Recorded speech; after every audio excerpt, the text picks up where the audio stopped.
Good morning, all. My name is Melvin Foote. I'm the president of the Constituency for Africa, which is a Washington, D.C. based education and advocacy organization. And I want to offer warm greetings to all of you who are participating. My assignment at this point is to introduce the moderator and the host for today's session, Patricia Babia Mawa. And we're going to do that through a video. So please listen to the video. Thank you.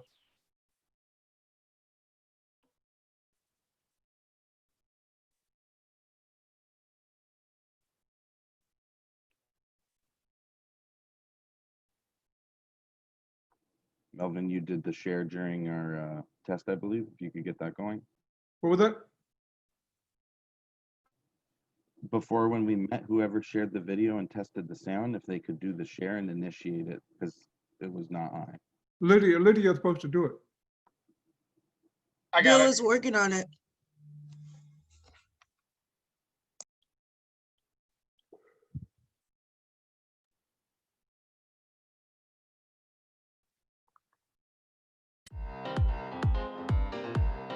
Patricia Bibi Amawa has served as president of Planet Africa Group, the executive vice president of Afro Global Television and Silver Trust Media, the largest Black-owned media organization in Canada. She is also the host of the Planet Africa show on Omni TV. She has directed and produced over 15 television programs, including The Golden Button and Standing Ovation. Patricia is the associate publisher of Excellence in Vision and Destiny magazines.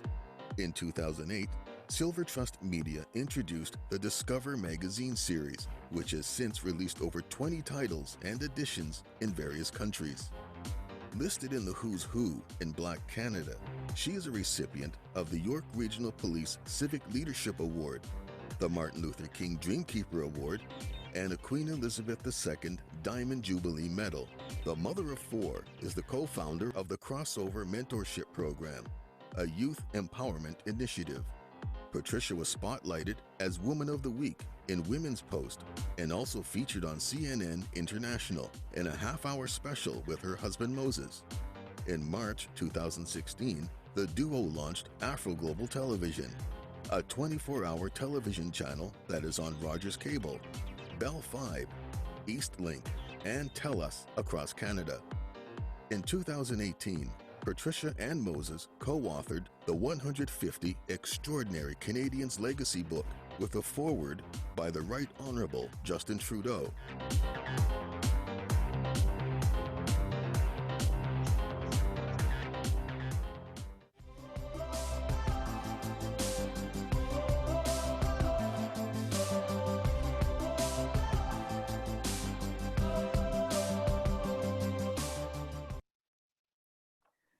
Okay, welcome everyone. Thank you so much for the introduction, Mel.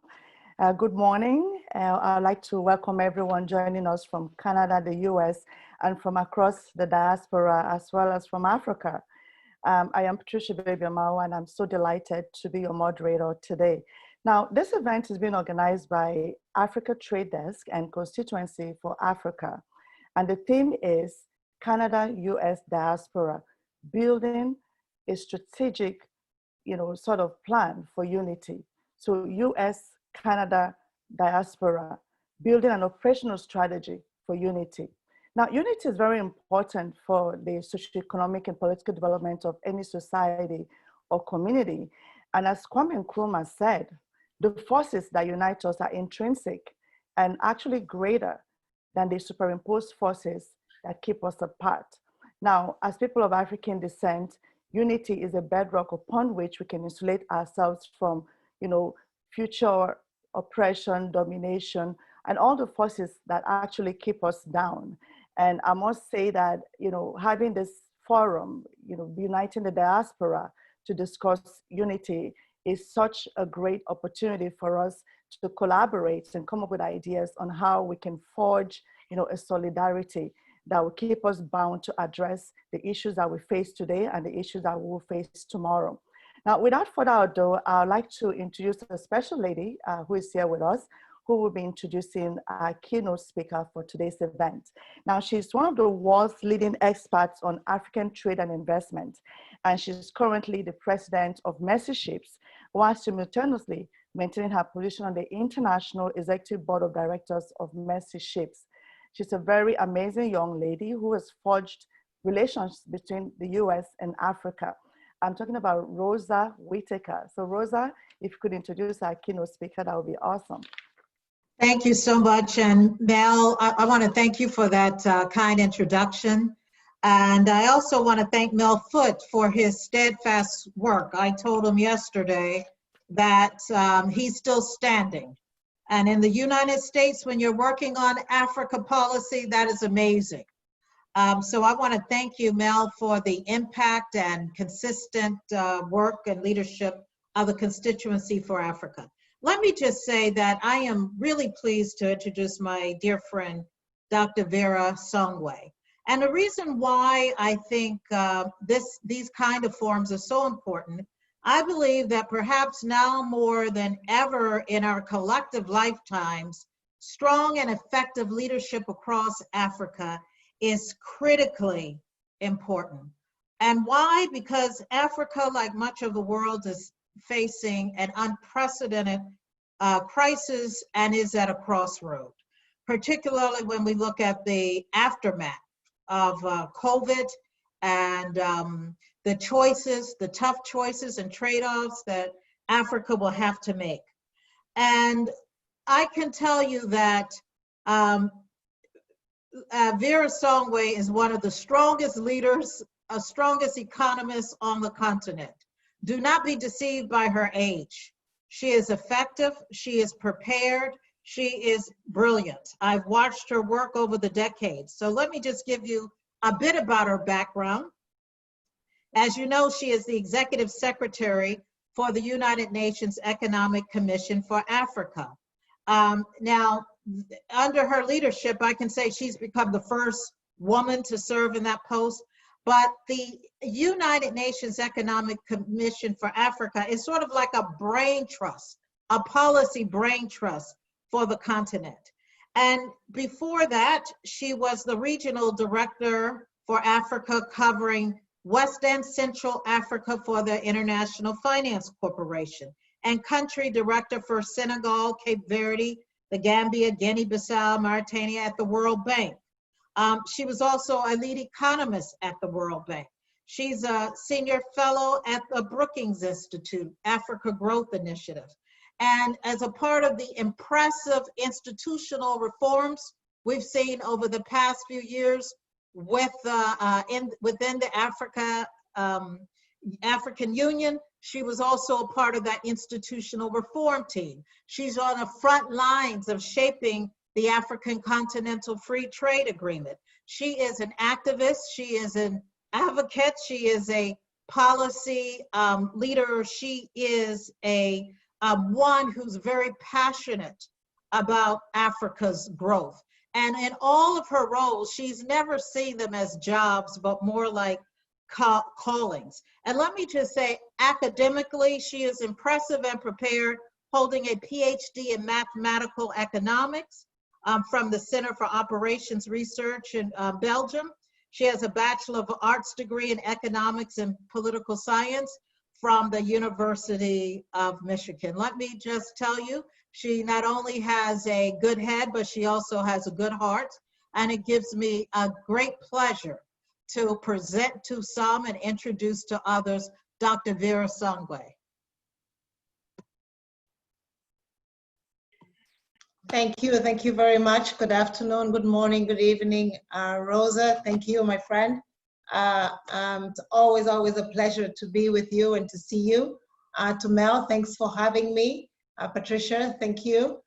I think this is an important and amazing time to be talking globally, particularly about what the diasporas can do for our continent and what we can do for ourselves, because first we have to do something for ourselves and then take that and project that to the continent, as you are doing, Patricia. And congratulations for the amazing work you're doing, sending out those messages.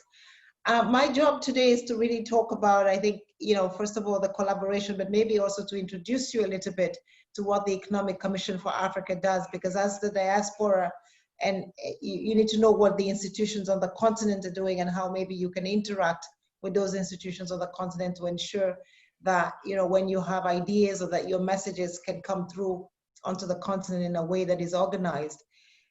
Let me just start by saying, as you all know, we are all suffering from the COVID-19 crisis, and it has, dealt an incredible blow to all of us at the same time. This is the first time, maybe in the last century, where we have had collective, systematic, economic downturns across every continent, across every country, and where we are all struggling to see how we survive. So there's never been a time where global collective unity has been more important than now. And so I'm very, very, once again, happy to be here to talk about how Africa's diaspora can work together with Africa to see how we, first of all, survive the crisis, and then how we build back better from the crisis. I was told to talk a little bit about what is the ECA and then what the ECA is doing to respond to the crisis. So I'll ask maybe that we put up the slides, and I'll go very quickly through what is the Economic Commission for Africa, what we do, what's the vision, and then maybe talk a little bit about, the economic links and the ties that bind us, which, as Patricia said, and as Rosa continues to do in her daily life with mercy ships, are much, much stronger than those that separate us. So I don't know if the slides are coming up anytime soon. But the Economic Commission for Africa was started in 1958. There are 5 economic commissions in the United Nations, which cover the globe. So we have one in Europe, one in Latin America, one in the Middle East and North Africa, one in East and Central Asia, and one in Africa. We are the second oldest economic commission after the one in Latin America. We cover all the African member states, and we have a dual role. One of them is to provide policy advice to the continent, but the second one is also to help build bridges, which is what we're talking about today, between the continent. And as I like to say, is we bring the continent's messages to New York and to the world, and we take the messages from New York and the world back onto the continent. And so the Economic Commission for Africa really is a platform where, when we have big global conversations such as climate change, such as, we are now celebrating this year Beijing plus 25, women's liberation, and African women, we're at the front of women's liberation. It's not often said, we always remember, and she is a strong woman, Hillary Clinton going to Beijing, but there was a powerful, powerful delegation of African women who went to Beijing, from Gambia to Namibia to South Africa. I must say that it's an honor each time I meet every one of them to listen to their stories about the deliberations in Beijing, and how everybody was surprised by the force of the African women's delegation. Women like Binta Diop, who were part of that delegation, were an amazing, I think, crop, and some of them are now in Africa's diaspora as well. And that's what we do, is we engage Africa in this much more global conversations. And then we also take Africa's issues, Africa's challenges, Africa's constraints, the problems of climate change, of course, the Sahel, the problems of violence against women, which are global problems, but have a particular foothold on the continent, to see how maybe the global community can help us with that. The next conversation, and I'm trying to understand whether the slides are coming up or we're having problems putting them up, and it looks like we're having problems. So I'll just keep talking and maybe they will come up. But if they don't come up, hopefully we can just have this conversation without them. There they are. Next slide, please. The other thing that we do then is, so essentially we do the convening. Next slide. Our vision is, of course, a vision for a prosperous Africa. What is a prosperous Africa? I think when one thinks about a prosperous Africa, one thinks about an Africa where every African is fulfilled in their desires, where every African can dream their dream and have the possibilities to make it happen. And so essentially it encompasses a transformed Africa, an industrialized Africa, a connected Africa, a healthy Africa, an Africa where women are free from violence, and an Africa where there are no more guns on our streets. Our mission is delivering ideas and actions for an empowered and inclusive Africa, which is essentially our Agenda 2030. We're 10 years away from it. What a terrible time to have the COVID. But I think that we still have 9 years to sort of correct the problems of COVID. And I believe that Africa coming together, working with the diaspora, we can probably get that. Overall objective is to see how we join Africa's 2030 agenda, which is an agenda from the global space, with Africa's 2063 agenda, which is our local African agenda from the African Union. And there again, you see that diaspora or global conversation coming together in a local context on the Agenda 2063. So we really are an organization that is a bridge between the two. Next slide. Can I take control of this? So what are we trying to do? First of all, economics.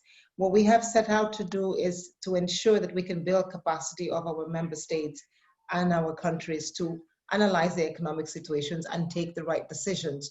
A lot of that analytical work falls under what we call our think tank functions. The second thing that we do is convening. We bring together leaders, we bring together civil society, we bring together the youth, the women on the continent to discuss issues that matter to them. In the COVID crisis, for example, we are bringing together finance ministers, governors of the central bank, health ministers, education ministers to ask and see whether we can collectively find solutions for our global problems. Operationalization means, you know, once we have some innovative ideas, we try to see whether we can put them in place and make them happen. And here, I think I want to stop a little bit here and talk about, you know, the ideas that we can also get from outside the continent. Yesterday, we were having a conversation on nanotechnology and all the work that is happening across the world in nanotechnology, and how we could bring, you know, the expertise of nanotechnology from outside the continent, from universities that are doing a fantastic job, back onto the continent. As it was said in the introduction, I went to the University of Michigan Ann Arbor, so we're working with Michigan, for example, to see whether we can bring, you know, they have a fantastic business center. They're doing an amazing piece of work on price watch and the PPI index of the United States. We just launched an African Economic Price Watch Center, building on, you know, the experience of the University of Michigan. And that is again where we can build these bridges, take, you know, the good things that are happening with you in the diaspora back onto the continent. Substantively, we do a lot of reports, we do a lot of work on helping countries with their census. Next slide. A lot of work in terms of, you know, the macroeconomic pieces that we're trying to help. Now with the COVID crisis, you must have heard a lot of work around debt and what is going on with Africa's debt. So we help countries formulate policies and see whether, you know, we can ensure that they have good foundations for their macroeconomic policies, policies that are inclusive, policies that ensure that we can grow Africa faster. Africa before the crisis was growing at 3.2%. Post-crisis, we may have lost minus, you know, we may be down to negative 2% of our GDP. So we need to figure out how we get back out of that slump that we've gotten into. One of the things that we're talking a lot about, everybody's talking about in the United States and Canada, is stimulus packages. Canadians have given themselves a stimulus package, which is, I think, about 6% of GDP. The United States is about 12% of GDP. Africa is struggling to give a 1% domestic or national package to itself. And so we need additional financing to ensure that we can grow out of the crisis. And so one of our strategic objectives is to see how we can design innovative financing mechanisms. How can we access better the stock markets? As you know, interest rates and returns in the United States, in Japan, and in other places are almost at negative levels, which means that, you know, we can actually borrow money much cheaper if we had access. So what are the different ways of getting access to those resources? Rosa spoke about the African Continental Free Trade Area Agreement, integrating Africa. Africa does not trade enough with itself. We can do better. 16% of all the trade that happens amongst ourselves is not good enough. The North Africa and trading agreement with it used to be NAFTA, is now AMCO. I think it's about, you know, 75% of the trade happens within this borders. In Europe, it's almost 80% of the trade happens within the EU. In Africa, it's 16%. We need to do much better. When we trade with ourselves, we create more value, we create more jobs, we make Africa more prosperous. So the African Continental Free Trade Area Agreement is really about, again, how can you stand up for prosperous Africa? It's not about not trading with the rest of the world. It's about saying we want to add value to Africa's goods on the continent before we export them. And I always take the example of cotton and jeans. You know, we export a lot of jeans to the United States, but we produce the raw cotton in Africa, we export it to China and or India for ginning, and then once it's ginned, we send it to China for the cotton to be made and dyed, and then we send it to Ethiopia to be stitched. We want to be able to do all of that on the continent, so that when we finally send out the genes, all of the sort of process of adding value has happened on the continent. And then finally is the advocacy, where we talk about issues of illicit financial flows, we talk about issues of level playing fields, equal representation. Some of these issues are issues that in the United States and Canada you're dealing with in different names, racism and all the things, but it's the same. It's all about advocacy for a level playing field, advocacy to have a seat at the table. And so we do that a lot for Africa on climate change and the conversations around what is a just transition. Can Africa get its chance at using its resources rightly? We're also doing some of that work. Next page. And so that's a little bit, we're represented across the continent. So in the diaspora, if you come into the continent and you wanted to have an idea and you want to implement it and test it, we have 6 offices across the continent, beginning with one in Morocco. Of course, our headquarters in Ethiopia, where I'm sitting, in Kigali, Zambia, Cameroon, and Dakar. We have a learning and knowledge center as well. Each one of these offices has sort of a strategic area of research that we do. For example, in North Africa and Morocco, we're looking at job creating issues, because a lot of the problems in North Africa start with unemployment. They are the part of the continent that has the highest levels of unemployment. In Southern Africa, we're looking a lot at the issues of inclusiveness, because inequality, 7 of the most unequal countries in the world are in Southern Africa. And so essentially we want to look at what are the issues that are affecting Southern Africa. Why is it so? What is peculiar in particular about that region? But also it's one of the most industrialized areas of the continent, sub-regions of the continent. So we're also working on how do you design an inclusive industrialization strategy that helps us to reduce inequality. And to give you an example, while the United States was transforming its automobile industries to create ventilators, South Africa was doing the same. So we have, the same ventilators. We have Volkswagen factory in South Africa, which switched to producing ventilators. Now we're talking about South Africa also beginning to produce potentially vaccines. So they are at that level where they can compete with the best of the best. Of course, they're a member of the G20, but then there is huge inequalities. And so we need to work to see how we can bring that up. In Central Africa, we're talking about diversification. Central Africa is a small region. It's probably the richest region on the continent in terms of GDP per capita, because it's a hugely mineral resource, commodity exporting sub-region with a lower population, but it has not diversified its economy. So there is a lot of work around what we should do and how we can do that better. In West Africa, it's a lot of the demographic transition and the demographic pressures, what we need to do to ensure that we can do better. Talking about the diaspora and coming back onto the continent to ensure that we can sort of grow that part. I think as Rosa knows, and she was part of it, there was the year of the return in Ghana. This year, we saw a huge boost from the diaspora coming back onto the continent to see what they can do better. Next slide. So those are the sort of, we work in those confines of our different regions, but all the work comes back to DC, to Addis on the Agenda 2030 and then Agenda 2063, which are the 2 big agendas that govern the work we do. Of course, the Sustainable Development Goals and building the Africa we want from the African Union. Next slide.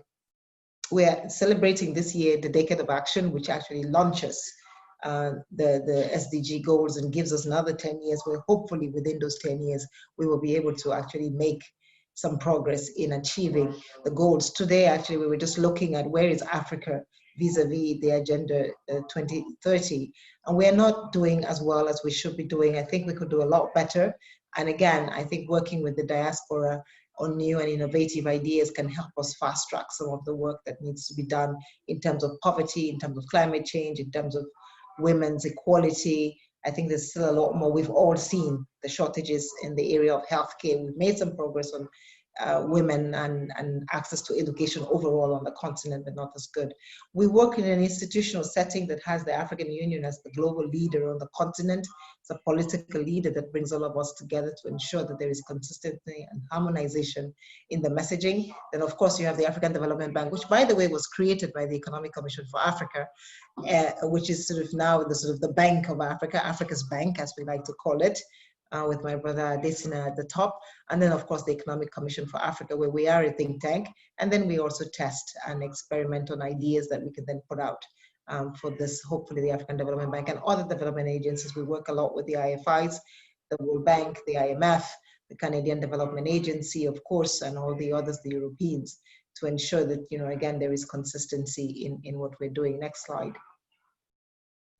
Let me go, and so this is sort of, I spoke about it, the collapse of growth on the continent and what we need to do to make sure that we pick up on that. Next slide. I think for you as the diaspora of the continent, what are we looking at and what do we want to do? I think the slide that you have up now is telling you all the different things that we need to do, but I would like to go faster, and if we can fast forward to remittances. This is where there is the intersection between the diaspora and the continent. In countries like Cape Verde, in countries like Egypt, in countries like Kenya, remittances are an incredible. Seychelles, remittances are a huge part of the economy. 17% of the overall GDP of many of those countries, small island states on the continent, come from remittances. I think there has been a shock to those economies because of the crisis. And the question is now, how do we change that? I think something that you can do, and something that we're all working together within the UN Secretary General has launched as Financing for Development Week, where we are looking at, can we make the transfer of resources, remittances, cheaper for the continent at a time like this when there's global suffering, when it's very difficult, particularly on the continent, to access resources. Next slide. Can we find a way of ensuring that we can reduce the cost of remittances? In some countries, the transfer of resources to the continent is almost 10%. So it's a huge regressive tax on the continent. And I think that the voice of Africa, of course, is being heard in many circles about, how can we reduce the cost of remittances? But is it possible to work with you in the diaspora to do that as well? I think this is something that is super critical, and that maybe by bringing our collective force to that, I don't know, Patricia, with your TV shows and your newspaper magazines, is there work that we can do? Of course, Melvin is already helping a lot in some of these areas to make sure that we can do that. Next slide. The second thing that I think is quite important, and I talked about the CFTA and how the CFTA is important for the continent, but I think we need still more investment. We need more ideas. We need innovative ideas that can help us stand the CFTA. And there again, this African Continental Free Trade Area Agreement with you in the diaspora, either through investing equity into some ideas that could be useful, or bringing ideas from, the other day we were talking about a Tanzanian, a young Tanzanian who has developed a water filter system but needs resources so that he can sort of spread it across the continent. Water now has become an important commodity because we need to all wash our hands because of COVID. How do you get clean water when you're in the rural areas of the continent? This young Tanzanian has found a way of doing it, but he doesn't have enough resources to scale the idea up.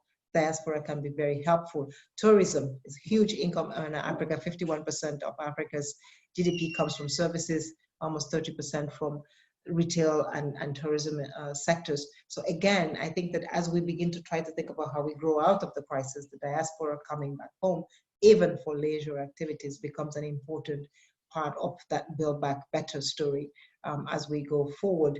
Diaspora bonds, I think we've been talking about it. The Ghanaians and Nigeria has already launched a diaspora bond to stand up our agriculture and our energy. Only 600 million of the 1.3 billion Africans have access to energy. Can we do better? Linking with other universities that can maybe, work together to understand what more do we need to do to ensure that we can get better energy. We were talking about nanotechnology yesterday and what more we can do in the space of nanotechnology to get better, more localized, distributed energy into Africa's homes and industry will be quite an important part. We have Africans all over US universities, all over Canadian universities.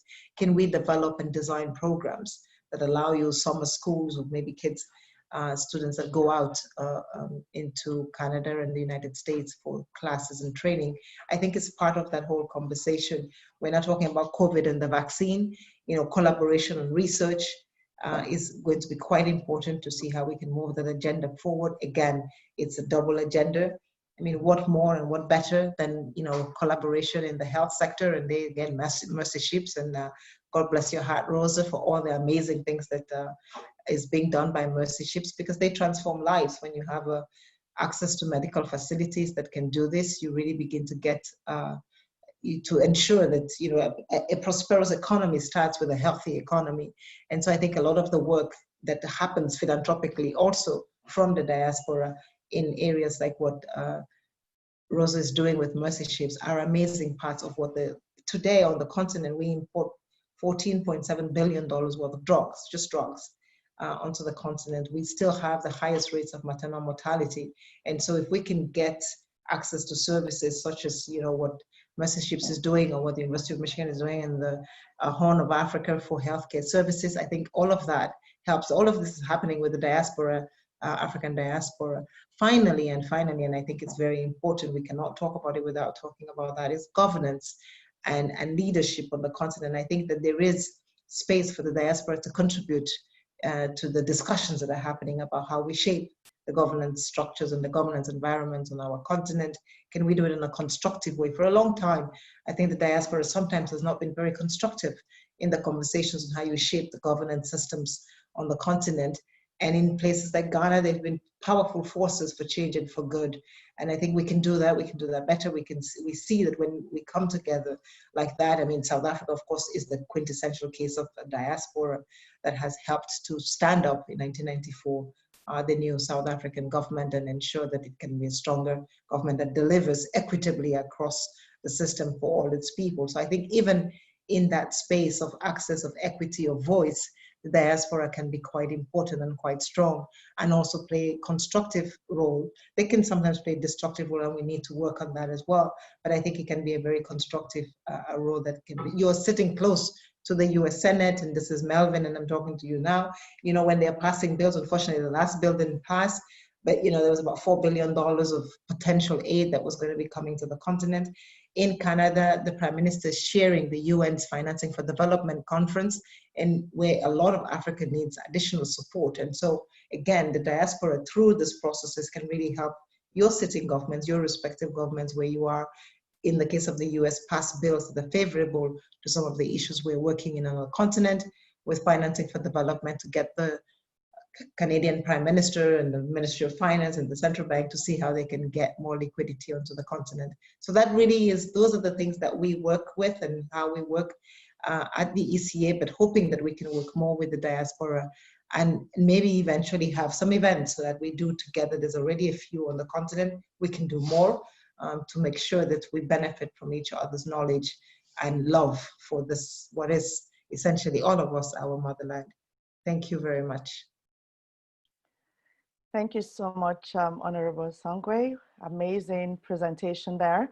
And I must commend you for your very brilliant achievements over the years. I was reading your bio and I just, dove my hat for you. I don't know how you've achieved all this, but congratulations, and I'm so proud of you. Now, I do have a couple of questions for you, and I think there's a question in the chat as well. Now, my first question is, how can we forge bonds of solidarity between Africa and the diaspora? I do know that you alluded to this a little bit in your presentation, but there's an organization that was established by Dr. Arikana Chiombori called ADDI, African Diaspora Development Institute. And the goal of this organization is to make sure that the diaspora becomes like a resource to help the continent to develop economically. So if there are contracts, to build roads or hospitals or for infrastructural sort of development, that the diaspora is given a first right of refusal. And there's sort of like, a group of people who have the know-how to help Africa with some of its problems. Now, how can this relationship be kind of forged in such a way that the diaspora is very vital and very central in the development of Africa? I think three things. I think one is, there is a conversation that starts by saying, is essentially, and I like this phrase, is we can never disagree forever. And so there's some core principles and core fundamentals where we all come together and agree that those are what are important. And I say this because sometimes when we have the diaspora, so we're talking in-house, when we have the diaspora that comes on the continent, there's always sometimes this tendency to sort of think, I'm bringing the best idea and you have to take what I want. But it always has to be a collaboration where, the diaspora comes in, understands the environment. Actually, already what works in Senegal does not work in Gambia, or does not work in Ghana. How much more what works in Canada, trying to just bring it as is into Tanzania, it's not going to work. So we need to find systems where we can relocalize those things to ensure that, the good ideas, the parts of the good ideas that can work, then can continue. I think there is, so this requires some trust building. So we both need to take some time to build trust amongst ourselves around ideas that we want to take forward together. So when we have those institutions, and I think this is why this conversation today is important, the Economic Commission for Africa is one of those institutions that is a sort of neutral broker. So we can be a very nice bridge builder between different institutions on the continent. So for example, we work a lot with universities, we work a lot with the private sector, and so we can help build some of those bridges, even for the African Development Bank, and help an investment. As we speak during the crisis, we're working with the private sector of the continent through the Afri-Exim Bank to see whether we can provide financing for different ideas. We can do that in peace times or in normal times, non-pandemic times, for diaspora investment. But I think we do need to look at it from a prism, first of building trust. And we know even when those of you or those of us who are in the business field, the first thing is, do you trust the credibility of the person, the owner, the idea, before you take it forward? And I think we need this kinds of conversations to help stand up the idea of building trust, and then understanding the local environment in which we want to bring that idea. And so one sort of practical thing I would say as we go forward is, maybe let's make a list of some of the diaspora organizations, and maybe we can, with ECA, convene a day around them to understand how we can help, first of all, do the advocacy part of tell the continent who they are and what they're doing, but then secondly, do the operationalization part of doing some concrete actions in different parts of the continent on the ground. Okay, thank you for that. I would like to talk about the whole thing about trust a little bit later on, but at this point, I'll just take a question from the chat. So this question is from Telma, and she's saying, going forward, shouldn't we be trying to become less dependent on remittances? If so, what measures can be taken to do so? So she's wondering if Africa should still be depending on remittances at this time. What have you to say about that? No, I don't. I mean, I think there is always a tendency on the continent that we should be less dependent on something. This is a world where we are all interconnected. We are all interdependent. What are remittances? Remittances are, very successful African who's gone to the United States or to Canada, set up a business, is doing very well, and wants to reinvest in their countries. And so they send the resources back home to stand up a hotel, send kids to school, provide healthcare. Those families, actually today, the remittance transfers are much larger than official development assistance. A huge share of resources that come from the West into Africa, which go directly then into those productive activities. So I don't think the question is, do we want to be less dependent on remittances? I think the question is, do we want to maybe manage the use of those remittances well? Can we do different things with them to help stand up our economies? But we must remember, and I always say this, remittances are a private good.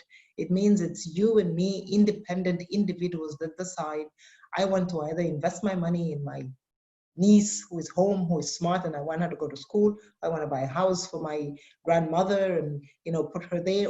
And so this, you can't say you want to be less dependent on that. We want more of that, because it means that you're increasing the welfare of the people that are at home. I think where we don't like the process is because it's so expensive.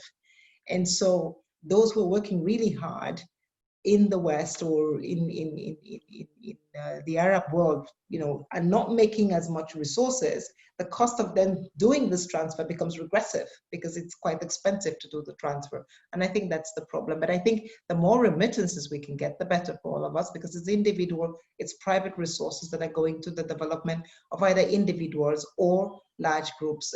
Israel, every year, Israel issues a remittance bond because the Israeli diaspora is so large that they can build, the GERD dam we're talking about in Ethiopia is being built, hydroelectricity that's going to provide all this energy for the Ethiopians is going to be built with a lot of contributions from the diaspora. So it is a good thing. Yeah, I agree, because it also helps the GDP and, the growth of the economy at the end of the day. Now, I do have so many questions coming in. I will just take only two more. This one is saying, I see many investments from China. What is China doing right? And what can the diaspora learn from this success in Africa? So if you could actually just speak a little bit about that. And also, what is the African Union doing to protect the economies of Africa from the domination of trade influences from overseas, especially from a country like China? Two things. I think one of the things that China has done across the world, and even more so maybe in the places where you are in the United States and in Canada than here, it's because China has been quite competitive. And so every time you go into your large supermarkets and you pick up any commodities from clothes to household wear to, it's made in China, because the Chinese labor force was quite affordable. There has always been the talk about the fact that Africa's labor force is going to become the next most affordable labor force, because as the Chinese go up the value chain and labor becomes a little bit more expensive, there will be a move to Africa. We're not seeing a lot of that. We're seeing a lot of it, some of it in Ethiopia. Why are we not seeing a lot of that? We're not seeing a lot of that because, yes, we have a more or less cheap labor force, but we don't have the accompanying infrastructure. We don't have the energy, we don't have the roads, we don't have the ports. And so even if our labor is cheap, the rest of everything else that you need to export and produce is quite expensive. So we're not yet as competitive as China. So that's what China has done. China has taken care of getting the right infrastructure to make itself quite competitive. And that's what we're hoping that the African Continental Free Trade Area can do for us. It gives us this market of 1.3 billion people. If we can organize ourselves so that you can connect goods from Algeria to Zimbabwe, from Zambia. Today it takes almost 3 months to get something from one country in Africa to the other. It takes 1.5 weeks to get it from China to the continent. We can't be competitive like that. So if we wanted to do what China has done, we need to ensure that our economies are much more competitive. And I think that is the edge. But that's again where the African Continental Free Trade Area Agreement and the African Union are hoping to come in. We're hoping to standardize, harmonize processes. So it makes it very easy. If you're a businessman producing a drug today in Egypt, you have to get certification in the other 54 countries to sell that drug. We're hoping that you can harmonize that process. For Chinese, they don't need that. When they come to one, they get it for all. So hopefully this kinds of harmonization processes will make our market much bigger, make sure that you have access to better labor, improve our infrastructure. And there we need the diaspora investments to come in and help us stand up ICT. We are not doing as well. We could do much better on ICT, and there's a lot of our diaspora out there that are doing business in the ICT sector, both in terms of platform design, but also in terms of designing new logistics. Maybe they can come and help. Okay. Well, thank you so much. I think because of time, we will not be able to take more questions.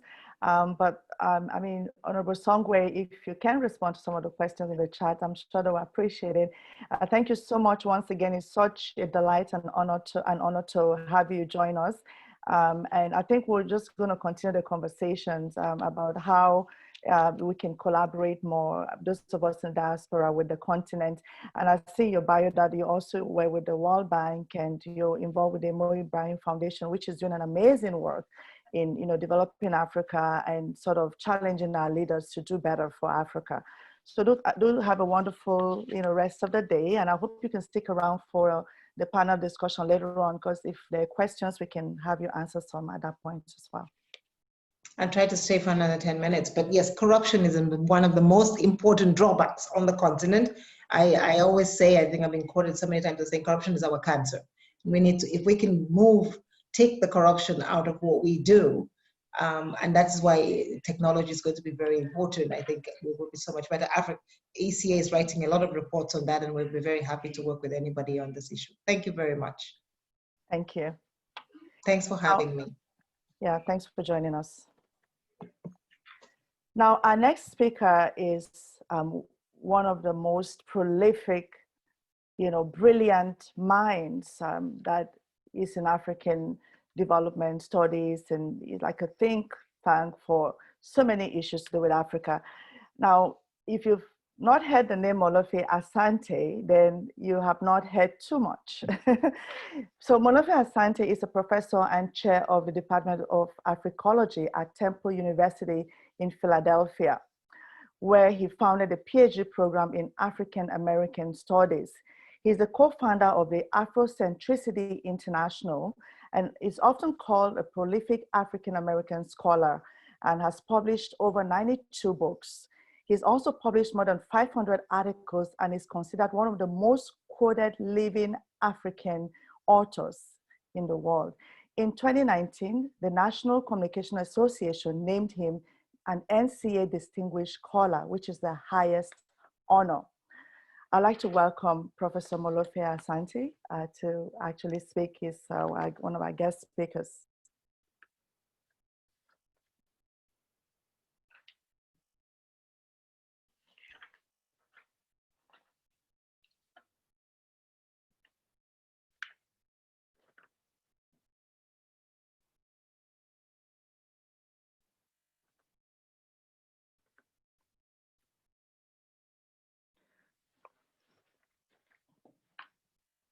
Is Professor Asante with us? Okay, I don't see him. Can the host let me know if, Professor Asante is with us at the moment? Okay, so if you could just send me a message privately, Lydia, if Professor Asante comes back on. But at this He is time, with us. Is he with us? Okay. Yes. Maybe he's muted. I don't see his video. So we'll just give him a little time to get started.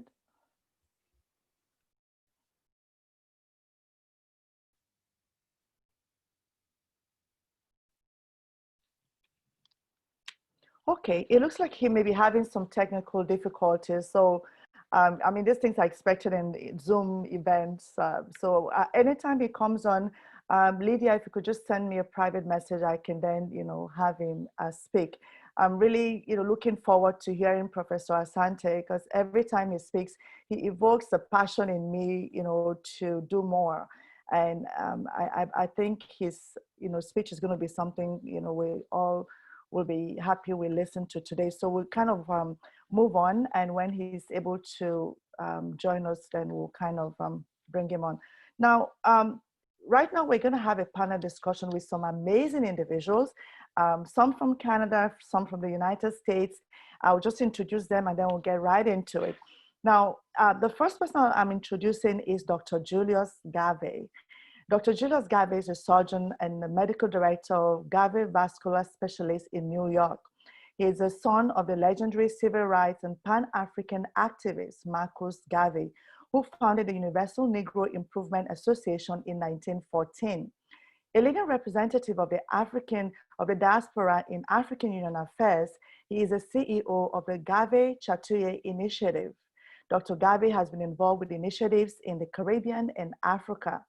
He has planted 500,000 trees in Ghana and has led missions to South Sudan, to Haiti, and Jamaica.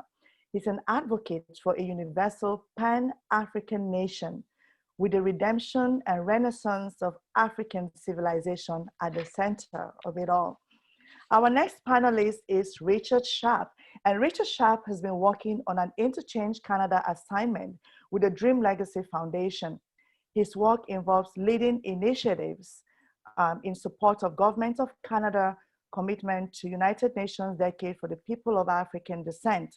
Richard is one of the founders of the Federal Black Employee Caucus that has been working with federal public service and union leaders to address anti-Black racism in the federal public service. His work regionally, nationally, within the federal public service is intended to improve the conditions of Black and African diaspora communities in Canada. Our next panelist is Susan Namolindwa. Susan Namolindwa is the founder and executive director of the Africa Trade Desk. She is seasoned, client-focused, and results-oriented executive with a track record of management, mobilizing partners, teams, and stakeholders with often competing interests to solve problems and achieve results for clients and stakeholders. And we have the wonderful, I would like to add honorable to his name because it's really honorable, Melvin P. Foote. Melvin P. Foote is a founder and president of the Constituency for Africa, CFA, a Washington, D.C. based network of organizations and groups and individuals committed to the progress and empowerment of Africa and African people worldwide. In 2002, Melvin also founded the African American Unity Caucus, AAUC, to promote Pan-African cooperation and to link diaspora leaders in the Western Hemisphere with the African Union as part of their 6th Region Outreach Initiative. Melvin serves as a consultant to the World Bank on African diaspora issues, as well as advises the African Union's ambassador to the United States. He has traveled and worked extensively in more than 35 African countries. You need to take me on these trips. Now, Prudence Ngwenya. Prudence Ngwenya is the current head of the Division of Human Resource and Youth Development at the African Union Commission, AUC. Her main responsibilities include leading and providing strategic guidance on AUC's mandate on youth development. She works directly with the ministers in charge of youth development and AU members. Welcome, panelists to this panel discussion. It's so great to have all of you. Today we're discussing, building a strategic sort of, plan, a strategic operational sort of plan for us to be united as a people. And I must say that in speaking about the unity of African people worldwide, we cannot overlook or disregard the history of slavery, of colonialism, and Berlin Conference, where the Western leaders came together to have a 1,000-year plan to fragment and divide people of African heritage. So coming from this knowledge of this historical disadvantage and this historical sort of effort to not only divide us, but to fragment us in a way that, creates artificial borders. I'd like to start by asking our panelists, with so much historical baggage to do with unity of our people, how can we skip the hurdles of this historical disadvantage to be truly united as a people? I'd like to start with Dr. Garvey. Obviously, it's a great job, Patricia, since we are working against, like you said, 1,000 years of history or more, actually about 2,000 years of history, because they started, burning our books, the Greeks did, and then the Romans, and they continued doing that also in Spain, during the Middle Ages, so that they've destroyed our continuity as a people. And they have taught us to not only hate ourselves, but to hate each other. So we do not know our place in history, and we do not know, we're disconnected from our true selves. And that's one of the problems when we sit down to talk about uniting, whether we're in Canada or in Africa or in Jamaica or in Brazil or in Ghana or in South Africa. The first thing we have to say, well, do we like each other? And once we get past that liking each other, then we can communicate. But if we don't like each other, then it's very difficult for us to communicate, let alone unite and work together. As you know, my father, as you mentioned, 100 years ago, created that sort of effort of Pan-Africanism, where we had to free our minds from mental slavery. And that's still a key component of what we have to do. And that basically is an educational process. And if you look, wherever you look, we have not recreated an educational system that suits us. We are still using a European educational system that marginalizes us and dehumanizes us, as if to say we have no history, and all we have to do is try to repeat whatever it is that the European has done, or repeat what the European says. He has even given us his gods, so to speak, so we worship the gods of the European, and of course his gods and his saviors look like him. So we're at a great disadvantage, even when we pray, in that we're praying to European gods and European saviors. So one of the keys in terms of our own advancement is an educational process. And I'm disappointed that Malefi isn't giving us the talk, because obviously Afrocentricity is based on that, the perspective of the world from an African perspective. And those of us who have been able to liberate our minds, what we have to do is help others to liberate their minds. And I'm so proud of Malefi in terms of the number of PhD and other candidates that he has passed through his system of mental development, if you will, at Temple University. He has come up with so many different PhDs, and he has written so much. Now, you know, the rest of us have to duplicate that and replicate that, and we have to do it all across the continent and all across the diaspora. You know, you mentioned 1.3 billion Africans in Africa, or 1.1, whatever the number is. So we have at least 300 million out here in the diaspora. So that's a significant number. If you look at, let's say, the United States of America, I'm not sure exactly what the same thing is for Canada, but we certainly, our income, shall we say, and our spending income, is of the order of 1.2 or 1.3 trillion dollars. Now that's significant, and that's not all disposable income, but clearly these are things that can be harnessed, as I said, similarly in the Caribbean and so on and so forth. So the problem is not that we don't have numbers of people. The problem is not that we don't have economic resources. And the problem is not that we don't have intellectual resources, which have been talked about, the number of PhDs. We saw, Dr. Songway, give a brilliant demonstration. I was sort of blown away by her presentation, her ability to marshal all those facts and present it in such a seamless way. And, there are thousands like that. You, Patricia, are a great example, of our intellectual genius and so on and so forth. So it's not that we don't have the intellect, it's not that we don't have the skills, it's not that we don't have the economic financial resources. And we do know that Africa is the richest, continent on the planet when it comes to gold, where we have 40% of the gold and 50% of the diamonds, 30% of the oil, and on and on and on and on. It's the mental problem, which is what we come back to. So that we're not developing our own systems, we're mimicking the European systems, which were created to disadvantage us and marginalize us and take our resources to enrich themselves. And of course, that's true of slavery, that's true of colonialism, and that's true of globalization. So we have to distance ourselves from the European system and create our own systems. So right now, we have a problem of creativity. And the reason why we're not being creative is that we've been taught to imitate. It's a dependency syndrome, it's a mental slavery. So we have to liberate our minds from mental slavery. That's a little bit of a long answer, Patricia, but definitely we have an educational problem to free our minds, and then we can go forward.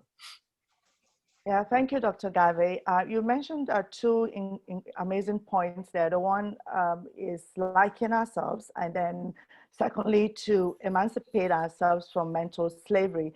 Now, we cannot build trust in each other if we do not like ourselves first. Because if you do not like yourself, you will not like a version of yourself or something that reminds you of yourself. Now, let's talk about our collective identity as a people. I find that that's one of the major problems that we have, because this fragmentation of our identity actually creates some sort of borders. So there's no one way to identify us as a people. So a Chinese person is a Chinese person anywhere they are in the world. But for us as a people, in Canada, for instance, one day I was doing an interview with the Minister of Multiculturalism, and she said to me, in the middle of the interview, she wanted to address our community, and she said, "What do I call you, your community? Do I say Black? Do I say African Canadians?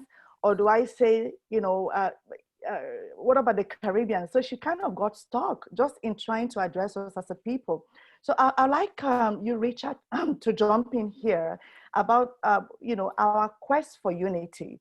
What has the lack of collective identity have to do with that? And how can we jump this hurdle? How can we overcome this lack of collective identity?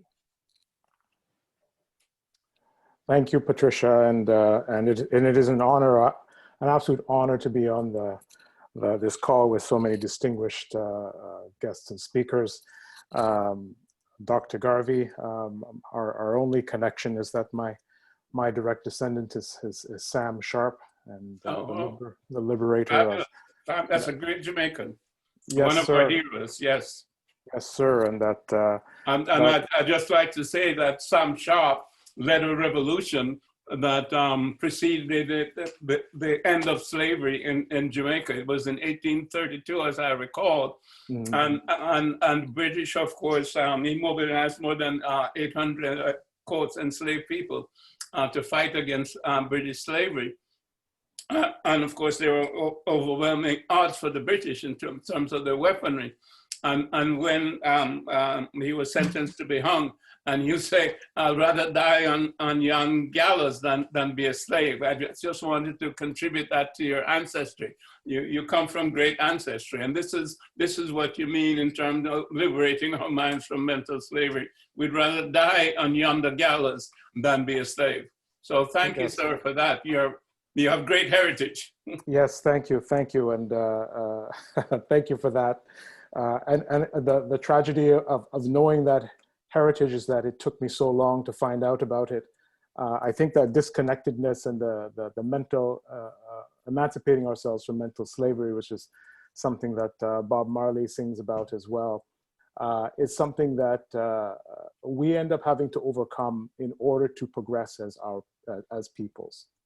And for my parents who were Jamaican born, who came to Canada from Britain, as you were saying, the absolute most important for them was to shield us from this history, this revolutionary past, and to try to have us emulate,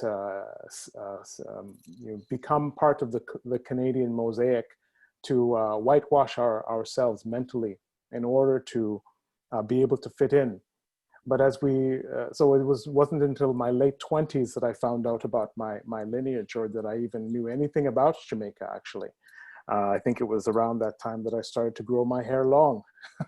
As the Rastas and probably the most powerful people on the island who were part of those revolutionary movements back in the day. But in terms of the work around addressing the disconnect that we have as peoples, I actually have no problem with the confusion that some folks have, particularly in the white community, about what to call us. Because quite frankly, we in the diaspora, in particular in Canada and the United States, haven't had the power to name ourselves. We've been named by other people. So it is ridiculous to think that because of the color of our skin and our features and our hair, that we are all exactly the same people. I think that we don't look at white people, we do see them as a homogeneous block. Whiteness is a construct that has been thrust as dominant across the globe. But part of our strength, I think, is understanding as you say, Dr. Garvey and some of the other speakers have said, is understanding our history, where we came from, and how we landed here, and how we can get out of this situation of being second-class citizens, and in this case, the country of my birth here in Canada. So in terms of countering that, a strong understanding of where you came from, even if it's from Jamaica, Haiti, the Congo, I think helps do that grounding. And I have to quote a little bit a brother here named Cesar Musa, who speaks a lot about Pan-Africanism. And it took a while for me to understand what that meant, but that really does mean that we're connected across the great pond with all of those folks over on the continent, although I've never been there myself as a 50-plus-year-old man. I am connected, and that strength sort of permeates my life and the lives of the people that I work with. We push the fact that we are not minorities here. We are the embodiment of a representation of what a peoples that collectively brought together will probably one day be the majority of the people on this planet. So when we talk about making those connections and unlearning the colonial past, that again, it permeates everything. The United Nations Special Working Group to Canada in 2016, when they reviewed the state of Blacks in Canada, said that anti-Black racism is normalized in every institution, government, education. So it makes sense that we hate ourselves, and in many ways we hate, we've learned to hate our brothers and sisters on the African continent. So that unlearning is critically important in creating opportunities to unlearn. Events like this gives us an opportunity to unlearn and reshape that paradigm within our own minds of what it means to be Black, African, Caribbean within the diaspora. And that we can take that learning, we're pressing forward in the schools in terms of the many things that we're doing here, pressing forward in the schools, pressing for changes in policing, pressing for changes in government.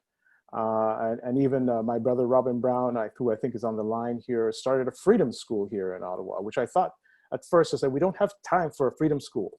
But I think that the last thing that I will say on this is that I think we all need to have freedom schools in one way, shape, or another to be able to both unlearn the sort of white colonial vestiges of what white supremacy is, and learn a new paradigm and a new engagement. And hopefully I'll get a chance to talk about that a little bit later in terms of how we can create those new structures and new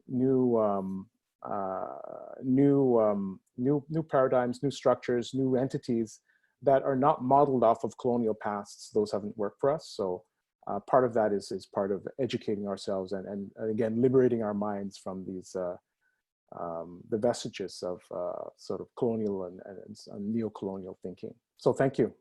Pleasure to be here.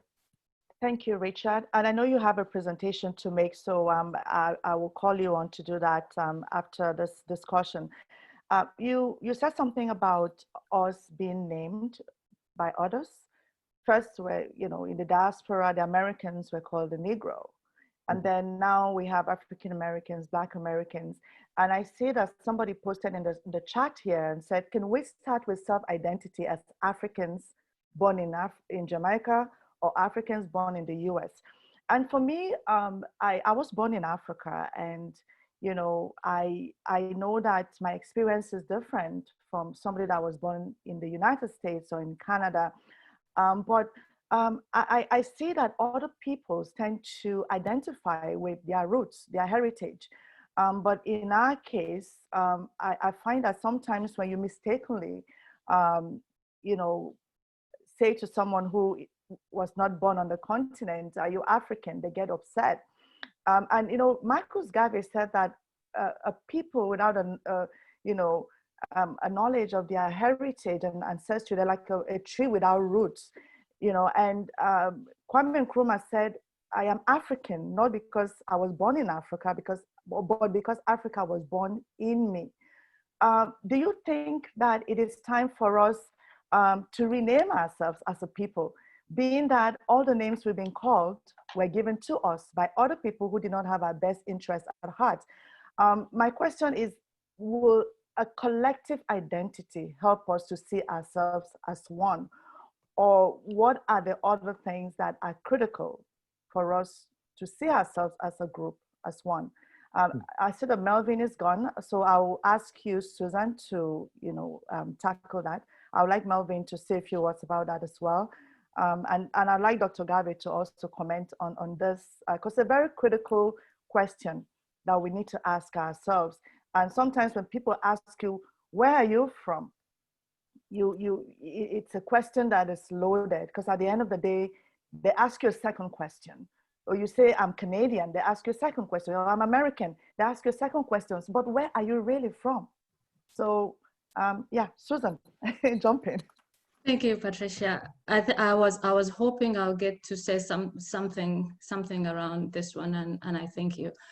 For me, that question is so instrumental, and that's sometimes when they're asking me, when you enter a room, and they ask you what your name is, sometimes you want to just be you. Like if I'm entering a room with everybody of different races, I'll be identified as a Black woman, and that's fine. Sometimes the biggest challenge is us ourselves, nobody else. If I were to enter a room full of Black people, anywhere, whether be it in Canada or the US, Black people will try to figure me out more than the other races. They will try to, so they'll look at me and say, is she African American? Is she Black Canadian? Or is she an immigrant? That's one layer of separation. Once they figure out that, oh, she's not, you know, they'll let me speak one word or two and know that, oh, she's not African American. Then they're trying to figure out, is she from the Caribbean? Is she from one of them Africans? And so that's another layer of separation. Then the Africans, if I'm with a group of Africans, it happens even right here in Ottawa, around the work we are trying to do, the Black Africans will try to figure out, are you Francophone? Are you Anglophone? That's another layer of separation. And then I'll get to my Anglophone sisters and brothers. If they're from Africa, they will try to look at my features and they'll try to figure out, West Africa, East Africa. The East Africans will pick it up and be like, she looks like she's from East Africa, and then it will get me down to East Africa. If you plant me in Uganda, my fellow Ugandans will be trying to figure out my tribe. Is she from the north? Is she Muganda? Is she this and the other? Sometimes it's not the other people that are really separating us. We are doing this to ourselves.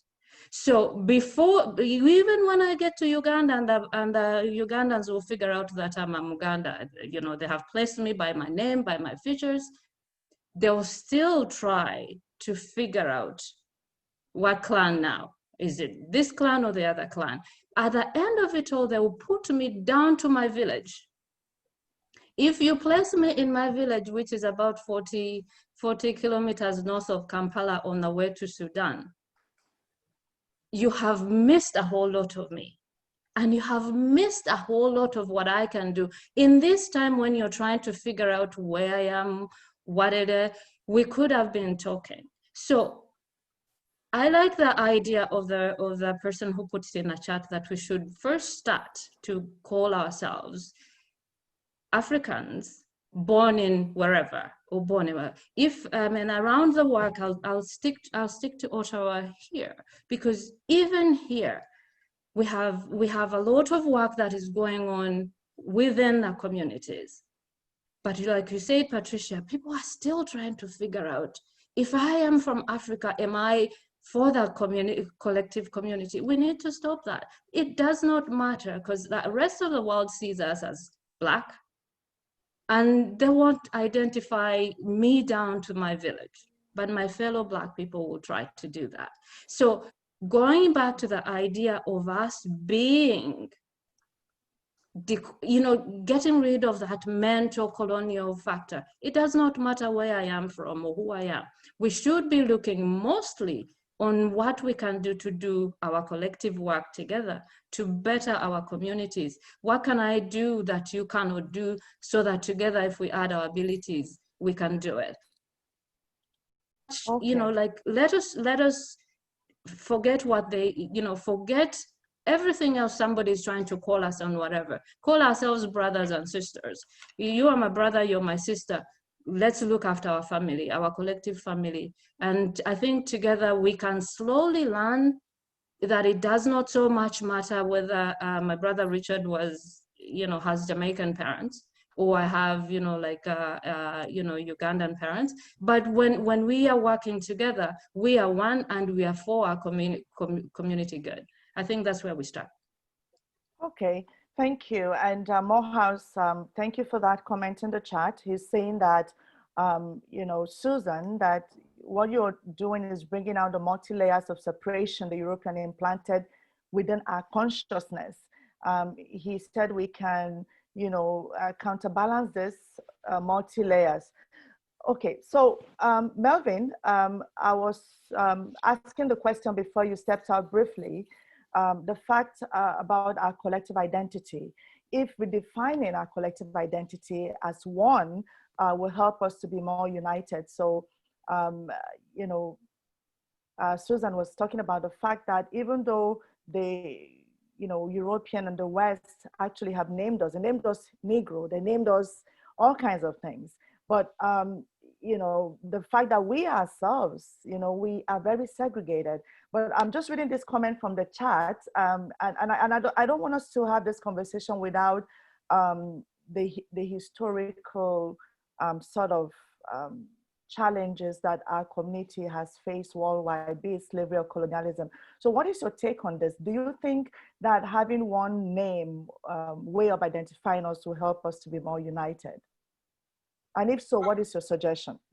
A couple things. By the way, Malefi Asante had to step away. I'm assuming he'll be back in a few minutes, so he should be back about when you're ready for him.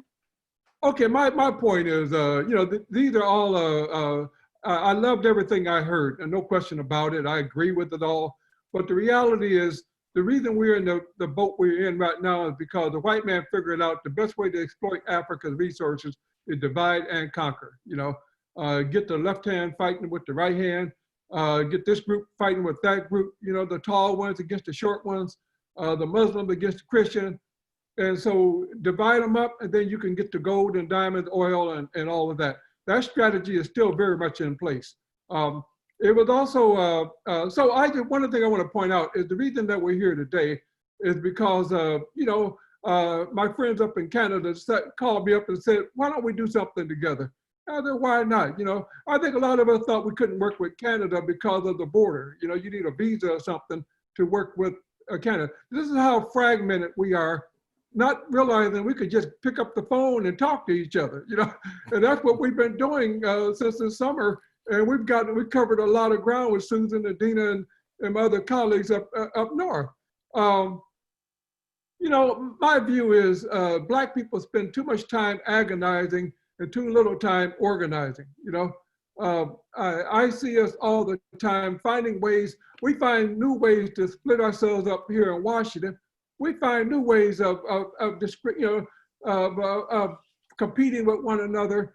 You know, no money on the table, no power or prestige on the table, but we'll find out some other way. You don't know the cultural type thing. You're not dancing with the ancestors or whatever, and we don't work together.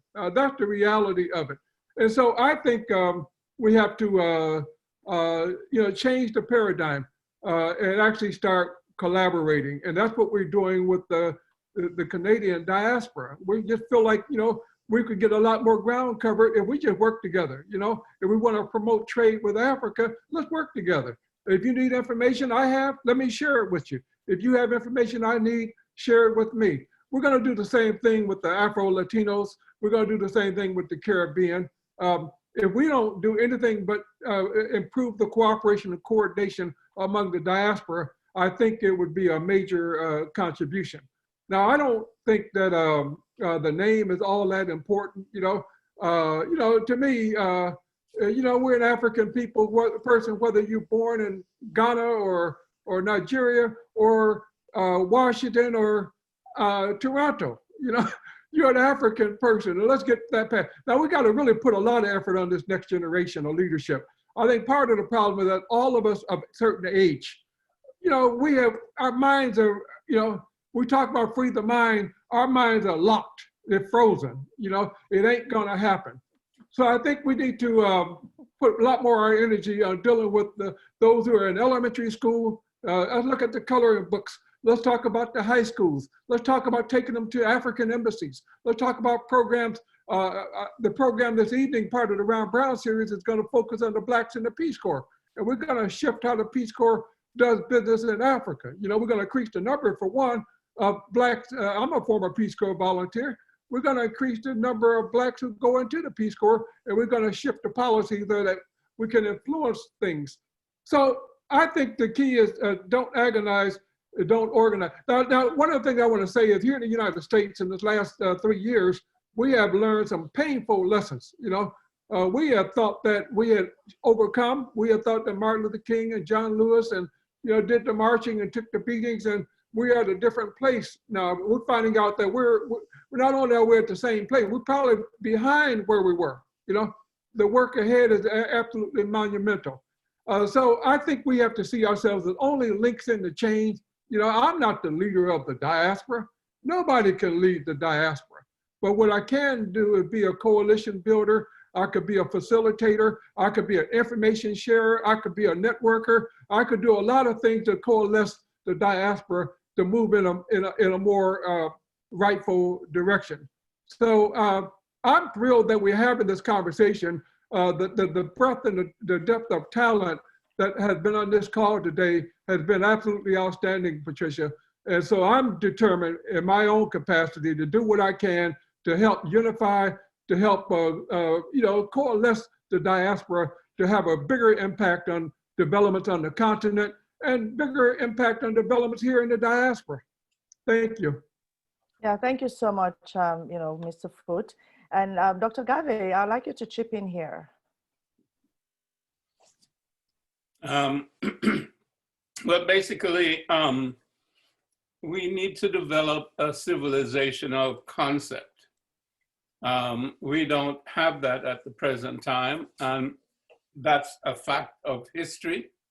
And we know the vicissitudes of history going all the way, you know, back to the invasions of the Assyrians and the Greeks and the Romans, et cetera, et cetera.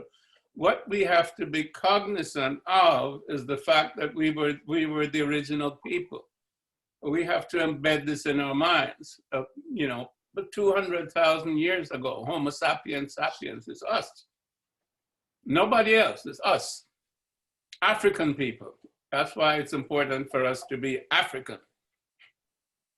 There was no such thing as a European until about 15,000 years ago. That is a physical European that you would recognize today. So for 150,000 plus years, there was nothing but us as African people. The first civilizations were African. It's Kush and Nubia and Kemet and spreading all across Africa. There was no such thing as a European civilization until they learned, the Greeks learned from us. And this is documented by Herodotus and so on and so on and so forth.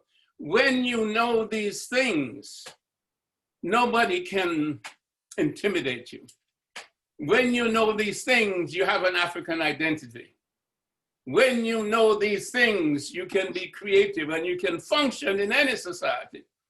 And if you look at China today, what China is saying is that it is a civilization.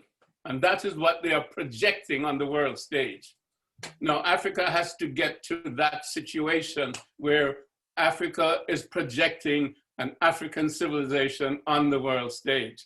That means it has to embrace not just the history, but the ideas and the concepts that are African. And as a paradigm, we can wrap it up in a nutshell and call it African humanism. But basically what it means is that we're an African people, we are spiritual people who are having a physical experience. And the mind is the arbiter between the spirit and the physical experience. This is African reality, this is African humanism. So unless we get back to our spiritual selves, we're going to continue to have a problem, because the thing that was not conquered on the Middle Passage, they could not break our spirit. And that's what Pan-Africanism is in terms of how it has manifested in the diaspora. It's a spiritual manifestation. Sam Sharp manifested it. Marcus Garvey manifested it. Martin Luther King manifested it. El Haj Malik El Shabazz manifested it. All of those people were manifesting the spiritual essence of African people, which could not be broken. The problem is that we worship now false gods. So we need to get back to our original spirituality. And these understandings and quotes, religions that have developed are a misunderstanding of African spirituality. So that is the truth of who we are as a people. And that is what we have to get back to. And that will be the basis of the African paradigm of African humanism, is that we're spiritual entities having a physical materialistic experience. So I'm proud to be African. Yeah, thank you so much, Man. Dr. Garvey. What I got from what you're saying is that there needs to be a mental renaissance where we actually go back to the basics and focus on who we really are. And once we have made, peace with who we really are as a people, the fact that we're resilient, we're from, kings and queens, we're from, great kingdoms, and we are like the root of civilization. Once we know all those things, then all the layers that have been put upon us to cover all those things that make us great will not matter, because we will know who we really are. And if you look at the Western civilization, for instance, do you know that the human resources that was used to build the roads and the plantations, it's our people. And the resources that are being used to enrich the Western world is mostly resources from Africa, from coal to gold, just name it. Any conceivable mineral that's out there is mostly from the continent. So what you're saying, Dr. Garvey, is very empowering. And I actually feel in my spirit that, if we can focus on that, our future will be great, and we'll be able to stand tall and strong, and be able to tackle all that the world throws at us, Now, I would like to actually read some of the comments here from the chat. So someone said that our ability to move forward as a people does depend on us being part of a shared agenda. And then someone else says that it is a huge struggle for Blacks. I was born in the Caribbean, Trinidad. To be specific, my roots are African, Ghana. I identify myself as Black, not a person of color, because we all have some kind of color, although I have roots in Europe, France, and Britain, India, formerly Bangladesh. Oh, I agree with Susan. This is a very diverse person. Amazing. Now, and then another person has a quote from Willie Lynch, which says, I've outlined a number of differences among the slaves, and I take these differences and make them bigger. I use fear, distrust, and envy to control purposes. He was so right, and is still operating today. Let's think about that. Now, the next question is, what are some of the factors that negate or that are working against us in terms of us coming together as a united front, especially in the diaspora? And I'd like to bring Prudence in to speak about how we can forge better connections with the continent at some point. But I would like you, Richard, to speak about this. Thank you, Patricia. Some of the obstacles you wanted me to speak to? Yes. What are some of the things that are stopping us from, being united? To some extent, fear. Fear of the consequences of what happens when we make ourselves vulnerable enough to say, yeah, I think I know in the North American context what being Black is about, but having to be able to take some humble pie and learn from people whom I don't know, and in some cases don't know their language. We've been separated not only sort of spiritually, as Dr. Garvey has said, but we've been separated by artificial borders. We've been separated by language to some extent. Some Blacks have come to me and said they're French first. But when you're getting pulled over by a cop, you're not French first. you're a Black person. And it doesn't matter where you come from or what you think you're speaking. That makes the commonality of the experience real. I think, as we've been talking about before, I think it's just really an ignorance, a wanting to believe that, and this goes to my parents, my father, university educated, master's degree, wanted to really believe that, he would be able to make it in the society with learning, using the white man's tools, getting the white man's education. But he was not successful. And, when we see our leaders, in terms of the fear, when we see our leaders destroyed, and I think I agree with, the hero complex, our folks wanting to believe in these messianic leaders from our communities. I think those are false narratives that we need to get ourselves away from. We need to learn a different way of leading that is more collective. We need to share power. amongst ourselves, the paradigm of the absolute leader and that we must all follow is a mistake. I think we continue to make the same mistakes as we have in the past. As I mentioned briefly, some of the organizations that I've been experimenting with are flat organizations without leadership, traditional leadership, no president, no treasurer, but people sharing in the responsibility of moving particular agendas. So I think that you know, our people. It's so funny. It's an amazing panel because I'm actually learning a lot in terms of reframing how I think. But our people are all looking for a leader to save them. We're looking for Jesus to come down and bring them up to heaven. We're looking for you know, our various prophets. We need someone who is that leader. People have even looked at me and said, Richard, you are the leader. And I've said, no, I'm the leaders that I've seen, they all get killed after they've done their job. So this is about sharing the knowledge and the ability. My role, I think, as I get older, is to teach my ability to organize and to think through, be creative, do not adopt the colonial ways of thinking and operating. And we've had enormous amount of success being so very different from the status quo, the norm. So yeah, the obstacles are really, they are mental mostly, fear, you know, what we've learned, trying to do something different, that lack of creativity, and the lack of experimentation, ability to fail. And probably one of the biggest ones for me is the lack of our ability as Black people to share the power that we acquire with sometimes the most marginalized within our communities. I totally agree. There is no one person or groups of people that can lead African diaspora people within diaspora. That's not going to happen. And when we keep trying to emulate these structures to do so, we always invariably fail. We need to look back at our past and our histories in terms of how our ancestors did that work, how we organized, how we got the British out of colonial rule in Jamaica and other places. And I think that's our biggest challenge.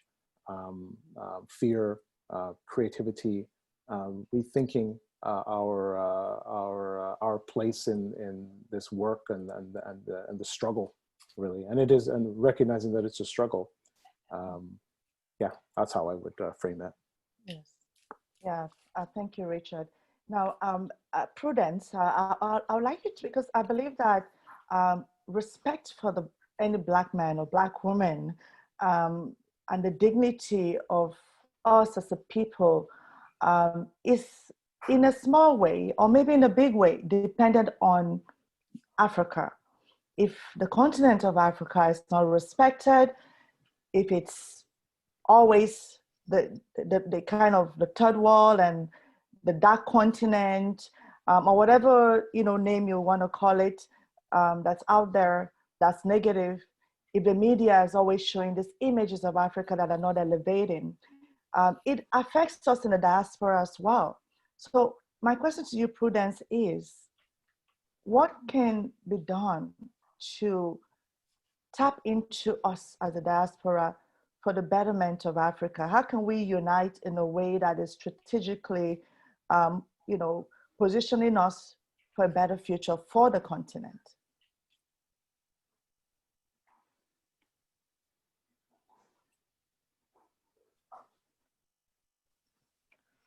Okay.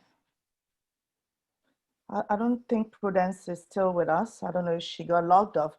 But Susan, I think you can handle this. You want to talk about how the continent can give us the ability. Yes, can work together, and the importance of us as a diaspora recognizing that we would not be fully respected if the continent is not respected. I think it goes back to having that strong identity of who we are as a people.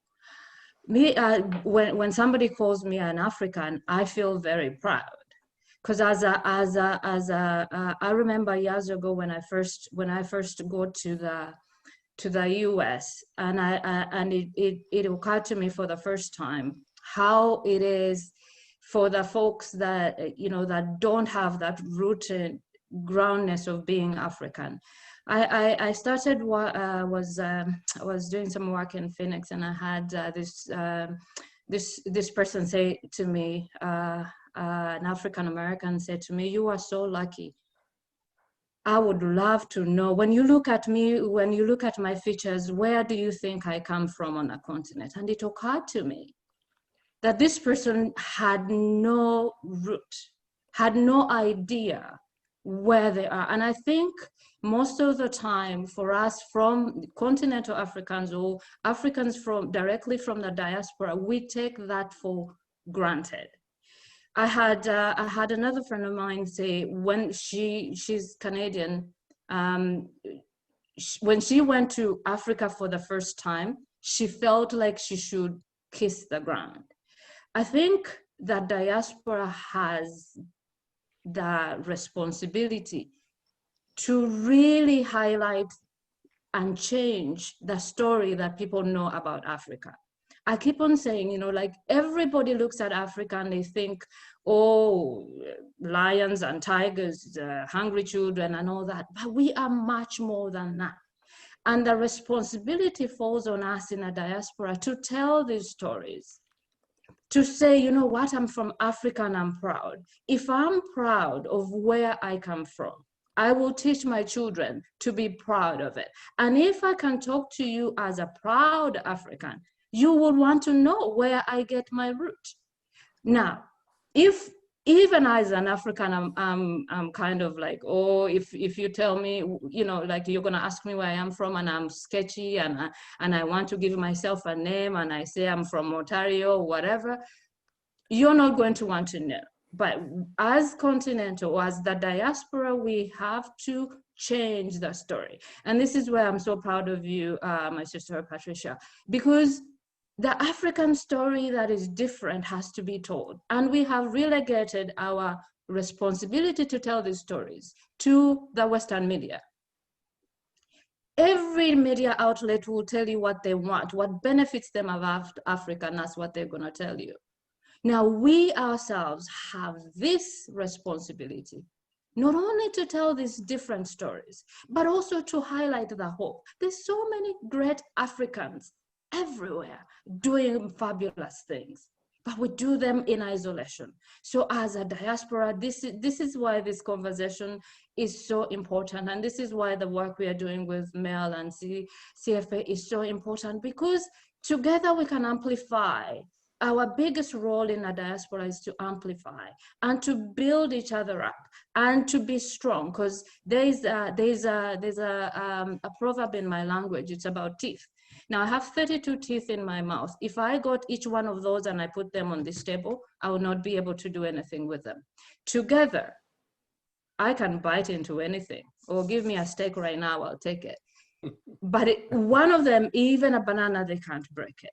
So the diaspora's responsibility is to stand tall and stand proud. When you ask me where I am from, before I say I'm from Ottawa, I'll say I'm from Luwera, and then you ask me, where's Luwera? And then I'll say Uganda. And then, then I have that opportunity to keep educating you and say, hey, something as good, as educated, as whatever you want to call it, as intelligent can come out of this. Maybe, just maybe, then we can start changing that conversation within ourselves. Our children will be proud to say, I am from Africa, as opposed to, my parents are from Africa, I am Canadian. So that is our role as the diaspora. And it is not going to happen overnight. It is going to take stories. It's going to take conversations like this. It's going to take one diaspora person reaching back and pulling one other person up. Even within the communities here, standing and saying, I am African and I am proud, is what is going to do it. Thank you, Susan. You know, I'd like us to talk about cooperative economics right now. I mean, we know that it's been said that when money goes into the Chinese community, it stays for 30 days, in the Jewish community for 20 days, in other communities for 17 days, and in the Black community for hours. And this goes back to the issue of distrust, of not liking ourselves, of not being able to emancipate ourselves from a certain state of mind.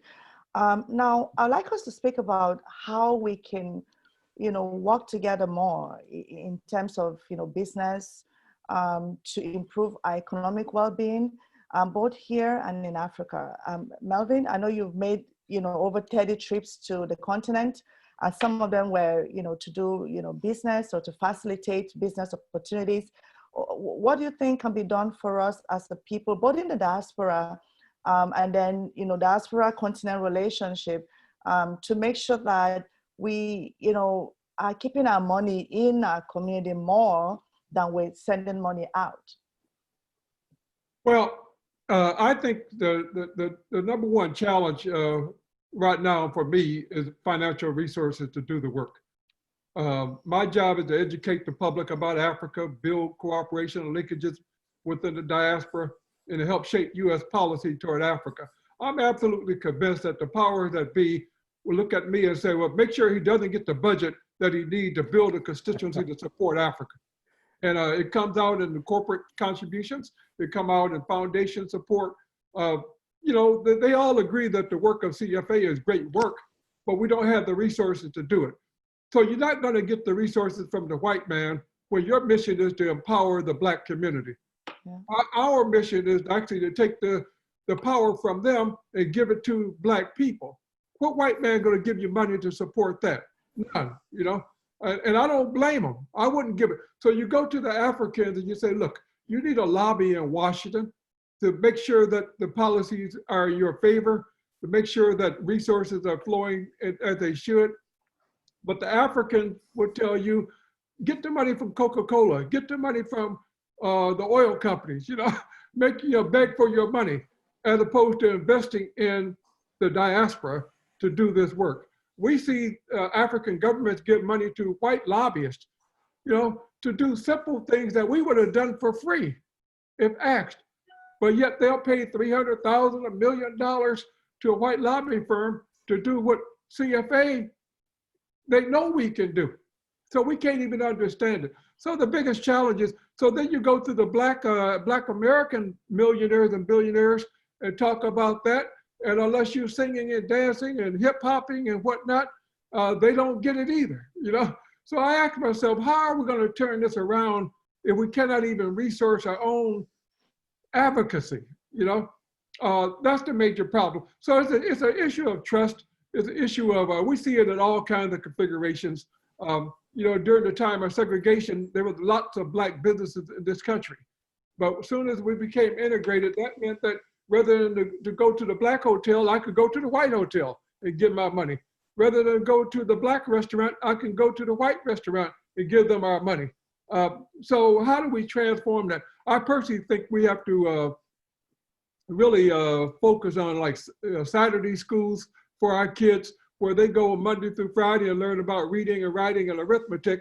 On Saturday, they learn about us, the people, their culture. You know, we got to go back to some simplistic kinds of things to turn this around. But if we don't organize ourselves, and I think it's incumbent. Now, I also think Afro Global TV, I've been learning more about it, you know, the last several weeks as we started organizing for this program. I think it's a fantastic TV channel. And I'm just saying, how do we scale it up? You know, how do we make this as big as CBC, or how do we make it as big as the NBC? Because we need a vehicle to communicate with ourselves. What we found here in the United States, all the Black organizations that work on Africa have been eliminated. You know, CFA is the last one standing, really. A lot of Trans-Africa, Africare, all of these organizations have been totally diminished or eliminated.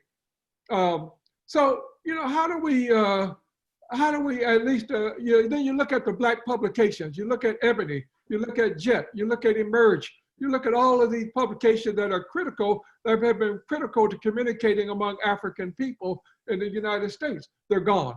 You know, they have been wiped out, if you will.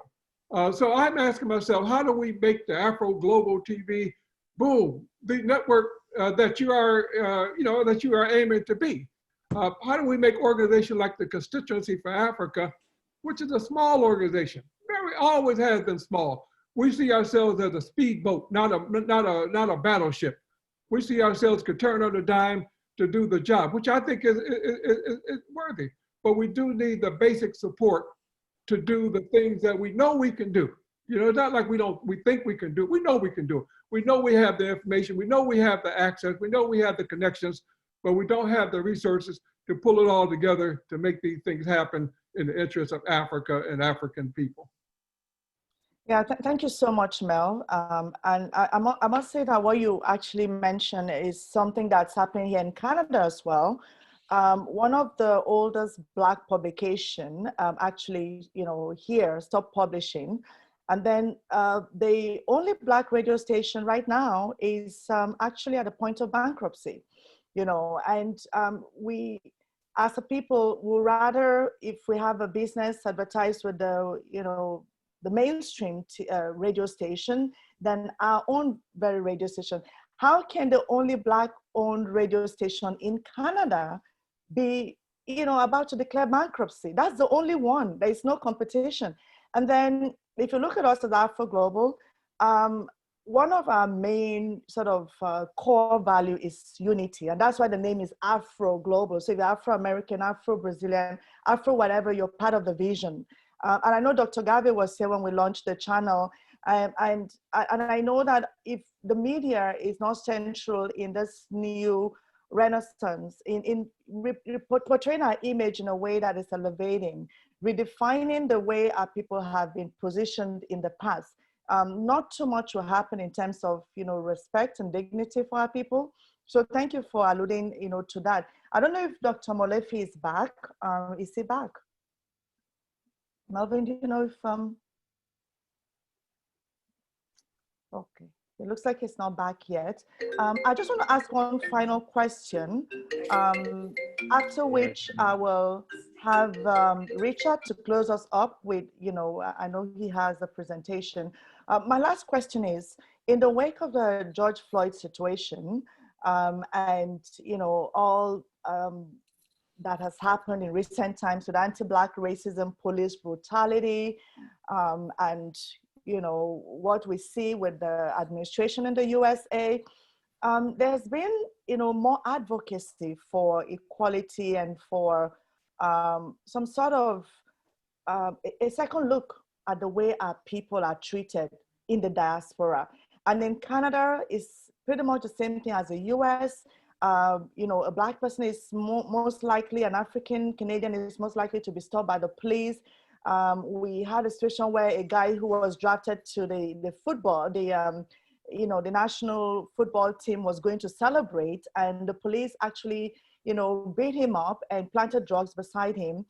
He eventually was found innocent because the police officers were kind of caught, but those things happen everywhere. And because of all those things, there's focus on our community now. And I know even the corporations, the government, they're putting money in place for programs to support Black businesses. The other day, the government of Canada announced a huge sum of money to support Black businesses.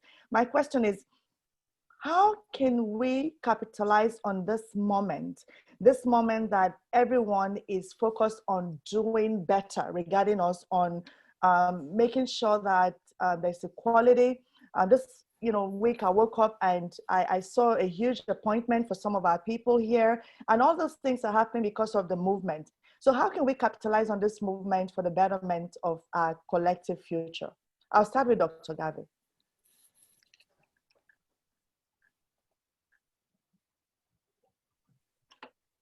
I think one of the things is that, we focus on symptoms, and, a part of the symptoms is our dependency and expecting somebody else to do something for us.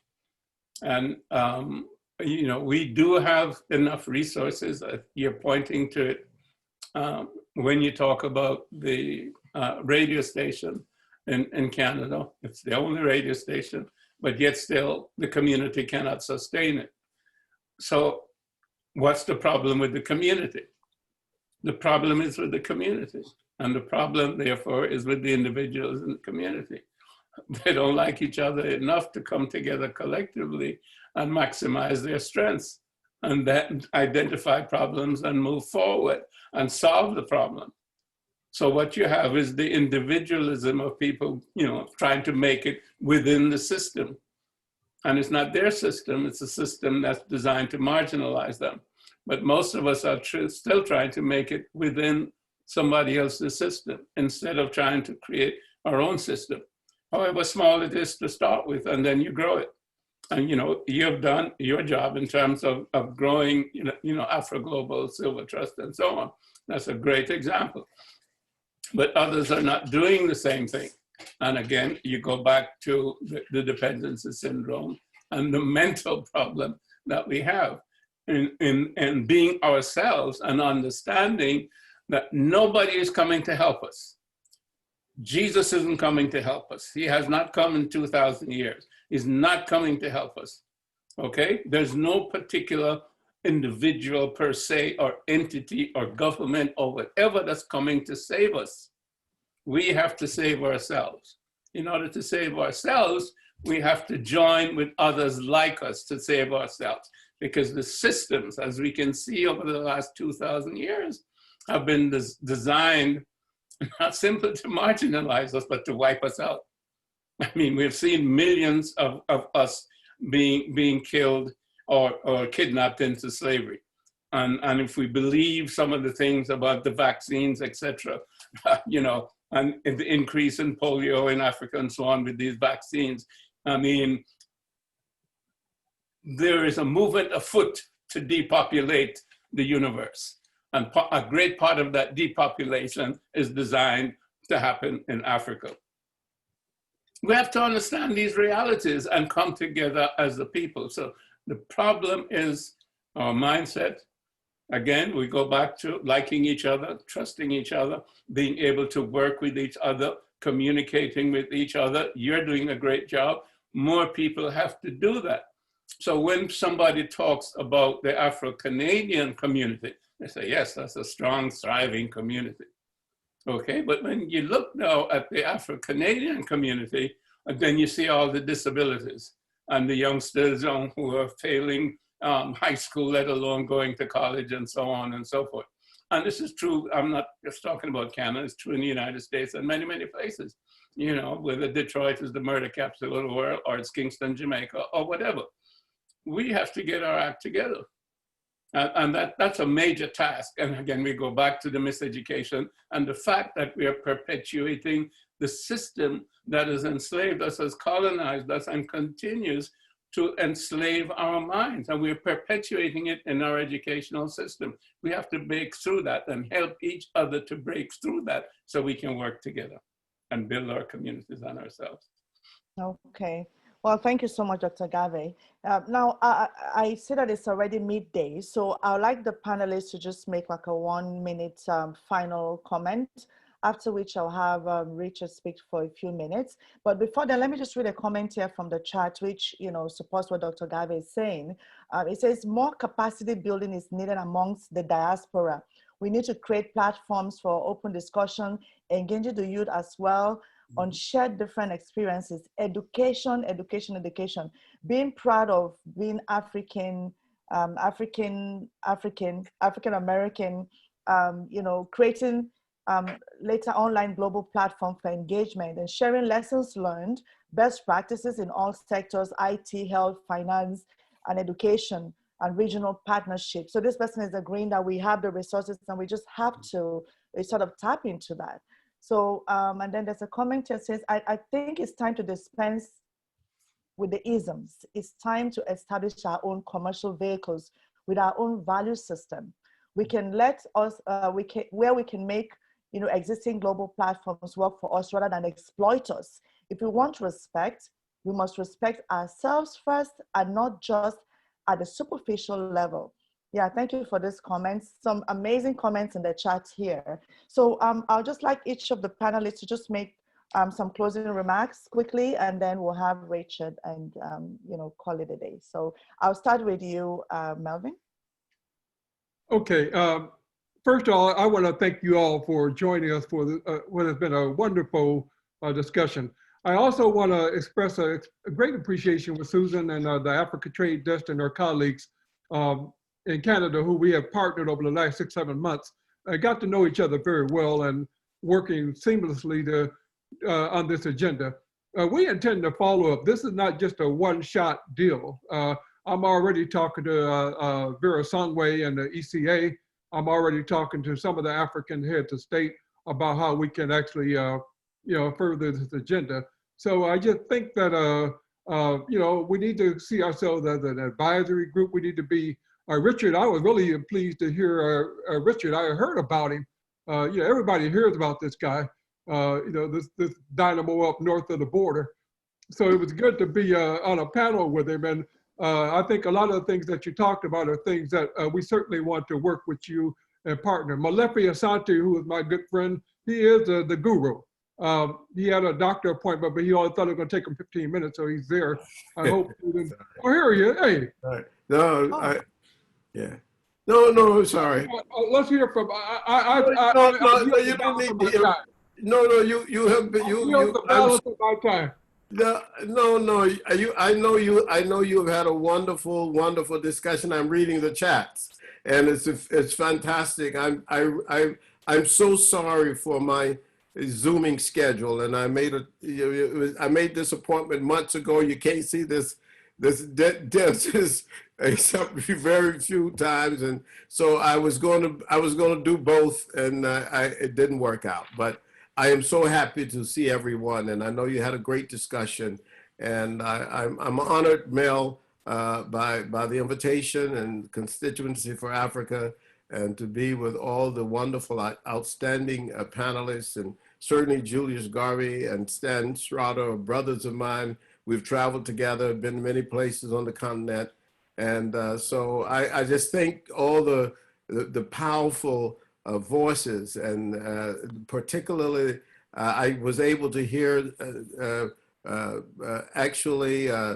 Sister Bawa and Sister Vera and everybody, just the people I heard, is absolutely one of the smartest groups of Black people I have ever seen. You guys, we can transform the world with this group right here. Okay. Mel, I don't know how you keep bringing these people together, but you got some magic, man. So thank you so much. There's nothing I'm sure I could add to this discussion. Thank you. Sure. Yeah, but Professor Molefi, we have to bring you back sometime, because I mean, I was personally so looking forward to hearing you. Yeah, we will do it again. Okay, all right. Okay, so Susan, I'd like you to make your final sort of remarks, and we'll have Richard to close with a few words. I am, so thrilled to be here. And I, if I wasn't on Zoom, you would see me dancing. My brain is dancing and my heart is dancing. This is a fantastic conversation. I was actually thinking, Mel, as you're thinking about talking about other people, I think before we finish, we're gonna hold Dr. Asante to our data and just do something just specifically for him, because there's so many of us on the call. I was texting back and forth. I will give up my minute, and Richard has offered to give up his time so you could speak. But I think we'll do ourselves a disservice. So what we're gonna do is, before we finish, we're gonna nail Dr. Asante down to give us a chance to talk to him. But it's an absolute pleasure. Thank you everybody for the folks that are tuning in from everywhere around the world. I know there are faces that I see, the names that I see on here, and I'm like, oh my goodness, you made it. So this is incredible. I just want, I want everybody to know that this is only the beginning. It has taken hundreds of years for Africa to have, and us as a people to have this image.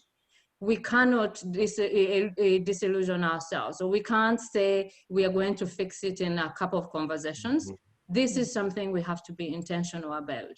A conversation here, a conversation there. The next one being only about hearing from Dr. Asante, but other more conversations like this. We really have brilliant people from all over the world that are in this skin color. It's time for us to shine, stand up tall, and let the people know, let the world know that we can take our positions and take our, collective strength and do the magic that we need to transform our own communities and our own lives. That's all. Yeah, thank you so much. Richard? Wow, I echo much of what, pretty much everything that everyone has said. It's hard to be on a panel when there's a lot of love and a lot of commonality in thinking and vision. So I know we're past the hour, and we got to go eat lunch here in this time zone anyways. So I'm just going to touch on a couple of things really, really quick to add on what Susan and Dr. Asante and Mr. Foote and Dr. Garvey have said. I really do believe that we're in the middle of an African Renaissance, and that Renaissance is being felt not only by our own communities, by other communities too. I think George Floyd created the situation where the entire world, and white people in particular, saw how our Black bodies can have the life bled out of us by what I often call an agent of the white supremacist state. And that moment of reckoning is something that people cannot unremember. And that has created the opportunity for us to do work, not only within our communities, which is principally the most important place where we do our work, but also work in other communities, white communities, and other, in Canada, other racialized communities. So this moment in history that we have, this quote unquote new civil rights movement, 2 generations after Dr. King and Malcolm were murdered, to stop the work that they were doing, which actually brought them here where we are now, where we're talking about this work not just in sort of localized nationalistic ways, but we're talking about this work in an international way, in a Pan-Africanist way, and in a way that allows us to educate ourselves and grow and move forward.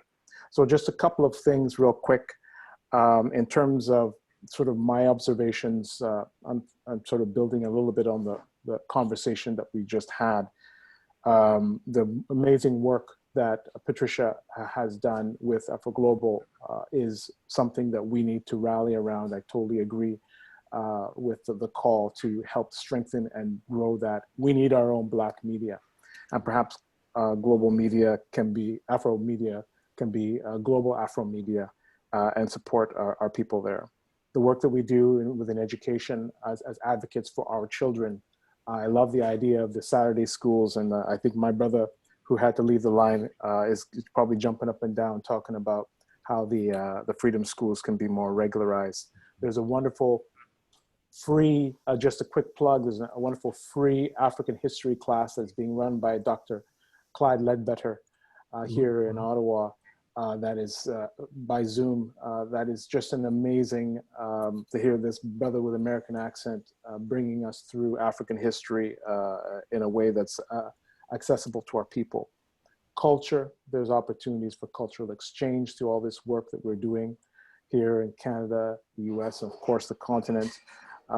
Some of these shirts, I know Susan was trying to get me a nice shirt for today. But my belly was too big to fit the shirts that she got for me. So, I got to pull out the whole shirt, but it's more than just shirt. It's cultural. It's also spiritual connections that we're making in a really strong Pan-Africanist way. The work that we have ahead of us, and I see it here locally with the 3 organizations that I stood up over the last 2 years, is around creating shared values, shared objectives of what we want as peoples, regardless of religion, language, background. and place of origin, place of birth. Like I said, when we step outside our houses, the society sees the color of our skin first before where we came from. So that commonality of experience drives almost everything that we do, which brings me to that point, I think, and I will end here, of the shared objectives, visions of the work that we do. I think the African Trade Desk is creating an incredible opportunity to have these conversations and bring them beyond conversations to actually the doing. And the doing may mean financial. Maybe you're creating your own banks, your microloans, you're sharing expertise and knowledge. The organization that I'm on an assignment with, the brother Isaac Olawafale, is Nigerian. He's one of the only Black builders in Canada. He's got strong roots in Nigeria. Right? The connections are being made organically, and now I think we need to capitalize on this moment with shared objectives, shared vision. And I see great things coming out of this. I'm so happy to have been, and honored actually, to have been on the call with all you wonderful people, being able to continue to learn from my elders and some of these young folks who are leading the charge in terms of the work that Susan Namolindwa is doing in partnership with all you guys. So I'd like to thank you guys. I think we're in good stead. We're in a good stead to be able to capitalize on this moment. I know that a lot of people are watching, governments are watching. I hope they're watching very carefully because we're here to do business and work with them to uplift our people across the African diaspora and within the continent. So again, thank you very much for giving me this opportunity. It's been a great pleasure and an honor. Yeah, thank you so much, brother. I'm so proud of the work you're doing, and we appreciate you. I'd like to congratulate, Africa Trade Desk and Constituency for Africa for putting together this event and bringing us together to discuss this very important topic. I think the conversation needs to continue, and technology has given us a gift. Let's actually utilize it. We can connect from all over the world and speak in one language and come up with one agenda. Isn't that such an amazing thing? And I'd like to thank Dr. Gave.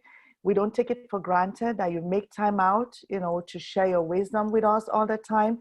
Thank you so much from the bottom of my heart. You're one of the most humble, amazing human beings I've ever met. And it's such a privilege every time I'm in your presence. Thank you so much for being who you've been to us in Canada, in the US, in Africa, in the Caribbean, and everywhere. And, we really actually sort of like going to continue the legacy of your father. Even as you're continuing it, we're behind you, and we're actually all doing it together. Now, I'd like to thank Honorable Sangwe for the very amazing presentation. And thank you so much, Melvin, for your leadership. I really appreciate all that you're doing, and in forging this relationship with Africa Trade Desk is really phenomenal. Thank you, Prudence, who's actually no longer with us at this moment. She's actually quit the call. And thank you, Richard. Thank you, Susan. You're such an amazing woman, and thanks for all you're doing with Africa Trade Desk. I will continue to support you and project what you're doing in the media, because that's the power that we have. And I'd like to thank, Professor Molefe Asante, even though he couldn't speak today. We're looking forward to the next time he's going to speak. I'm so looking forward to it. Make sure you tell me the date so I can mark my calendar. And thank you to everyone that joined us today for this call. And let's continue the conversation. Let it not end here. And let's have one collective agenda, and let's continue to remember that, as Dr. Gabe said, we have the resources, and if we don't do things for ourselves, nobody will do it for us.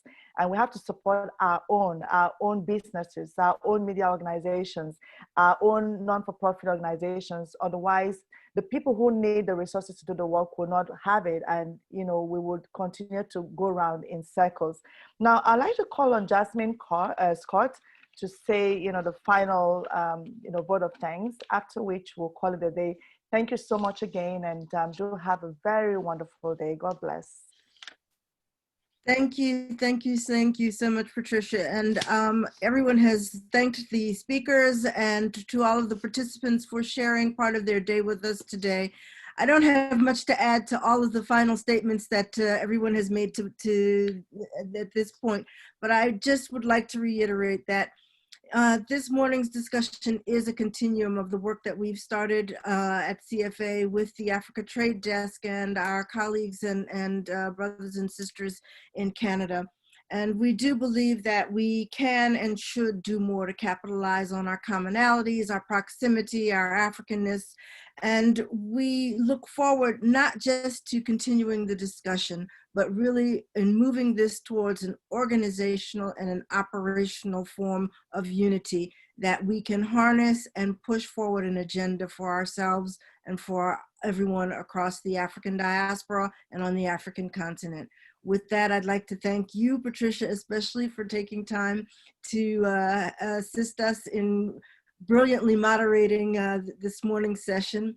And I'd like to invite you all as well to the rest of the CFA Ron Brown series. We have a session this evening on Black Peace Corps volunteers tomorrow morning. Very interesting panel that we will have with African Americans and African diaspora who've returned and live on the continent and are doing successful business. And then we have one on healthcare issues on Friday morning. So thank you all for being with us today.